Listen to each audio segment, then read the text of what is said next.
വൻ വാർത്തയായിട്ടാണ് വന്നത്. എല്ലാ മാധ്യമങ്ങളും അത് ആഘോഷിക്കുകയും ചെയ്തു. വലിയ വാർത്ത തന്നെയാണ്. കേരളത്തിൻ്റെ മുഖ്യമന്ത്രി പിണറായി വിജയന് ഇഡിയുടെ നോട്ടീസ്. ഇതായിരുന്നു വാർത്ത.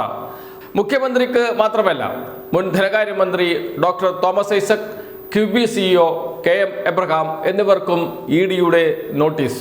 ഇതായിരുന്നു വാർത്ത. എന്താണ് വാർത്തയുടെ കണ്ടന്റ്? ഒന്നുമില്ല. ക്യൂബി സ്ഥലം ഏറ്റെടുത്തതിൽ ക്രമക്കേട് കാണിച്ചിട്ടുണ്ട്. 466 കോടി രൂപയുടെ ക്രമക്കേടാണ്. മസാല ബോണ്ട് വഴി ശേഖരിക്കുന്ന പണം സ്ഥലം ഏറ്റെടുക്കാൻ ഉപയോഗിക്കാൻ പാടില്ല. അത് തെറ്റാണ്. അങ്ങനെ പണം വഴിവിട്ട് ചെലവഴിച്ചിട്ടുണ്ട്. റിയൽ എസ്റ്റേറ്റ് മേഖലയിൽ ചെലവഴിച്ചു എന്നാണ്. അങ്ങനെ വന്നെങ്കിൽ മാത്രമേ അതിനൊരു എടുപ്പ് കിട്ടൂ. കാരണം real estate mafia, real estate മേഖല എന്നൊക്കെ പറയുമ്പോൾ കള്ളപ്പണത്തിൻ്റെയും പണമിടപാടിൻ്റെയും കേന്ദ്രമാണല്ലോ. അതുകൊണ്ട് റിയൽ എസ്റ്റേറ്റ് ഇടപാടിൽ തുക ചെലവഴിച്ചു എന്നാണ് നോട്ടീസിൽ പറഞ്ഞത്. മാധ്യമങ്ങൾ അത് ആഘോഷമാക്കുകയും ചെയ്തു. സ്വാഭാവികവുമാണ്. എന്നാൽ ഇന്ന് ഹൈക്കോടതിയിൽ നിന്ന് പുതിയ വാർത്ത വന്നിട്ടുണ്ട്. 3 മാസത്തേക്ക് ഹൈക്കോടതി ഇഡിയുടെ നോട്ടീസ് സ്റ്റേ ചെയ്തു. വിശദമായ വാദം കേട്ടതിന് ശേഷം തീരുമാനമെടുക്കാം എന്ന് ഹൈക്കോടതി പറയുകയും ചെയ്തു. 3 മാസത്തേക്കാണ് സ്റ്റേ ചെയ്തിരിക്കുന്നത്. 3 മാസം കഴിഞ്ഞാൽ കോടതി കേസ് പരിഗണിക്കും എന്നാണ് അറിയിച്ചിരിക്കുന്നത്. കേസ് പരിഗണിക്കുന്ന സമയത്ത് വിശദമായ വാദം കേൾക്കണം. അതിനുശേഷമേ കേസിൽ തീരുമാനമെടുക്കൂ, ഹർജിയിൽ തീരുമാനമെടുക്കൂ എന്നാണ് ഹൈക്കോടതി പറഞ്ഞത്. കിഫ്ബിയാണ് ഹൈക്കോടതിയെ സമീപിച്ചത്. ഇഡിയുടെ നോട്ടീസ് നടപടികൾ സ്റ്റേ ചെയ്യണമെന്നാവശ്യപ്പെട്ടുകൊണ്ട് ആ സ്റ്റേ ചെയ്യണമെന്ന ആവശ്യം ഹൈക്കോടതി അംഗീകരിച്ചിരിക്കുന്നു. എന്ന് വെച്ചാൽ പ്രാഥമികമായി തന്നെ ഈ നോട്ടീസിൽ എന്തോ പ്രശ്നമുണ്ട് എന്ന് സമ്മതിക്കുകയാണ് ചെയ്യുന്നത് ഹൈക്കോടതി. ഹൈക്കോടതി അക്കാര്യമാണ് വ്യക്തമാക്കിയത്. അന്ന് തന്നെ പറഞ്ഞതാണ് ഇത് വെറും പ്രചാരണത്തിന് വേണ്ടിയുള്ളത് മാത്രമാണ് എന്ന്. ഇലക്ഷൻ നടക്കുന്നു, അതിന് തൊട്ട് മുമ്പാണ് നോട്ടീസ് വരുന്നത്. സ്വാഭാവികമായും കേരളത്തിൽ UDF അത് വലിയ ആയുധമാക്കിയിട്ടുണ്ട്.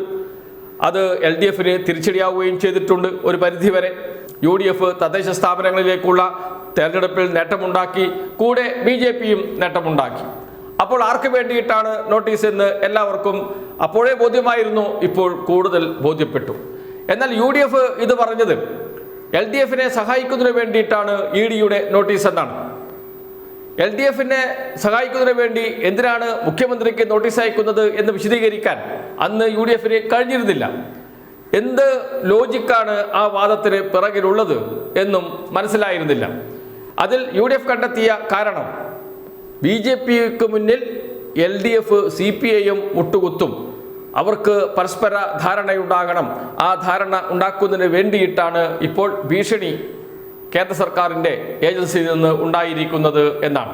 മുട്ടുമടക്കിയോ LDF? തിരുവനന്തപുരത്ത് BJP വിജയിച്ചു. കോർപ്പറേഷനിൽ ആരുടെ വോട്ടാണ് പോയത്? കോൺഗ്രസിൻ്റെ വോട്ട്. 41 ഇടങ്ങളിലാണ് കോൺഗ്രസ് 3-ാം സ്ഥാനത്തേക്ക് പോയത്. 500-ൽ താഴെ വോട്ട് വരെ ലഭിച്ച വാർഡുകളുണ്ട് കോൺഗ്രസിന്. എന്ന് വെച്ചാൽ കോൺഗ്രസിൻ്റെ വോട്ട് മുഴുവൻ BJPക്ക് ലഭിച്ചു എന്നത് കണക്കുകൾ വ്യക്തമാക്കുന്നുണ്ട്. ആരാണ് ഭയപ്പെട്ടത്? LDF ഭയപ്പെട്ടോ? LDF ഭയപ്പെട്ടില്ല എന്ന് മാത്രമല്ല, ഇഡിക്കെതിരെ BJPക്കെതിരെ ശക്തമായ നിലപാടെടുത്ത് മുന്നോട്ട് പോവുകയും ചെയ്യുന്നു. കാരണം ഇത്തരം ഒരു നോട്ടീസ് വന്നതിൻ്റെ ഉദ്ദേശം അന്ന് തന്നെ ഏതാണ്ട് വ്യക്തമായതാണ്. ഇഡി പറയുന്നത് പച്ചക്കള്ളമാണ്. ഭൂമി ഏറ്റെടുക്കാൻ 466 കോടി രൂപ ചെലവഴിച്ചിട്ടില്ല. വെറും 66 കോടി രൂപ മാത്രമേ ചെലവഴിച്ചിട്ടുള്ളൂ. ആ കണക്ക് കൃത്യമായും റിസർവ് ബാങ്കിനെ അറിയിച്ചിട്ടുണ്ട്. റിസർവ് ബാങ്ക് അതിന് അംഗീകാരം നൽകിയതാണ്. സ്ഥലം ഏറ്റെടുക്കാൻ, വികസന ആവശ്യങ്ങൾക്ക് സ്ഥലം ഏറ്റെടുക്കാൻ, റിയൽ എസ്റ്റേറ്റ് ഇടപാടല്ല, വികസന ആവശ്യങ്ങൾക്ക് സ്ഥലം ഏറ്റെടുക്കാൻ കഴിയും ഈ ഫണ്ട് ഉപയോഗിച്ച്. കേന്ദ്ര സർക്കാർ തന്നെ അത് വ്യക്തമാക്കിയിട്ടുണ്ട്. റിസർവ് ബാങ്കും അത് വ്യക്തമാക്കിയിട്ടുണ്ട് എന്നൊക്കെ വന്നിരുന്നു അന്ന് തന്നെ വാർത്തകൾ. പക്ഷേ ആളുകളുടെ മുന്നിൽ ഒരു കൺഫ്യൂഷൻ ഉണ്ടാക്കാൻ ഇഡിയുടെ നോട്ടീസ് എന്ന് പറഞ്ഞ കാർഡ് വാട്സപ്പ് ഗ്രൂപ്പുകളിൽ പ്രചരിപ്പിക്കാൻ ഒക്കെ അതുവഴി കഴിഞ്ഞിട്ടുണ്ട്. അതുതന്നെയായിരുന്നു BJPയുടെ സംഘപരിവാറിൻ്റെ ലക്ഷ്യവും UDFൻ്റെ ആവശ്യവും. അതാണ് ഇപ്പോൾ ഹൈക്കോടതി സ്റ്റേ ചെയ്തിരിക്കുന്നത്.